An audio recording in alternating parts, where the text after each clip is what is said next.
Good day sa inyo dyan mga idol. Nalatay mga chikapon karon nga mga washing mga idol. Say washing. Sabta na lang good.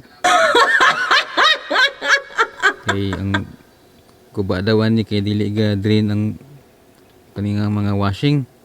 So ato na yung pang chikapon ron. So gabidian sa nato ang likod kay para tanaw nato kung say problema. So ato nang giliso-liso no gamit ang plies. So ato nang gituyok og naabri na. So ato ning gitusok-tusok atong gilili kung naabay nakabara.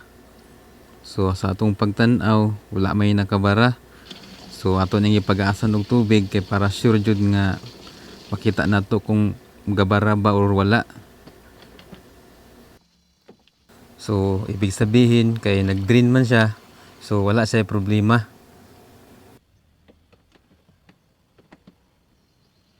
Pero pag abot diri sa pikas, diri sa iyang dryer, naa diri ang problema. So nagigisi day niyang hose oh. So naay ano day naay nakabara day ani nga medyas mga idol. Sa ato nang gikuot. Grabe pud nga medyas sa giunsa pug kani pagsulod diri sa ilalom no. So ginahinay nato na og bira mga idol kay para dili sakit no. Mo mga idol oh. Muning medyas nga nakasuksok mga idol mo nang dili ga drain dito sa dryer. Mao ni siya. So na damage jud ang yang hose nagisi jud tungod ani. So ato ra ni siyang gihigtan og guma. So balhin ta dito sa pikas na pod kung unsay problema ning pikas. Kay duha man ni sila ka buok na mga problema ba nana man jud na o di man jud na perpekto. Moabot man jud ang time nga mga guba ba. So ato ning gibira kay para makita sa tong kamera.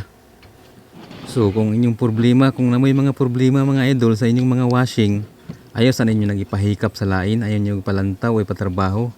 Kay kung makaya ra man ninyo, kay sayon ra man kayo nga trabaho kung dili lang mag-drain. Kay diri ra jud na imong tanawon sa iyang mga tinai. Kay kung inyo ni ipatanaw sa lain, masin dako ang pangayoon ba. Di sayang pud biya inyong magasto. So kani ako na siyang giabri-abrihan kay tan-aw na ako ang iyang agyanan. So ang problema ra man dayan kani iyang pagbira.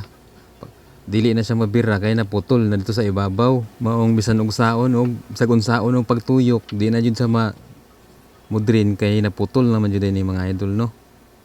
Tanawa idol kung gibira aya pa siya mudrin. Kani mga idol oh, muning connection dito sa ibabaw. Muning pag imong ituyok to dito, mabira siya. Naputol naman so wala na siya connection sa ibabaw. So ang ibuhat na to aniya atong giabrihan kay tanaw na to iyang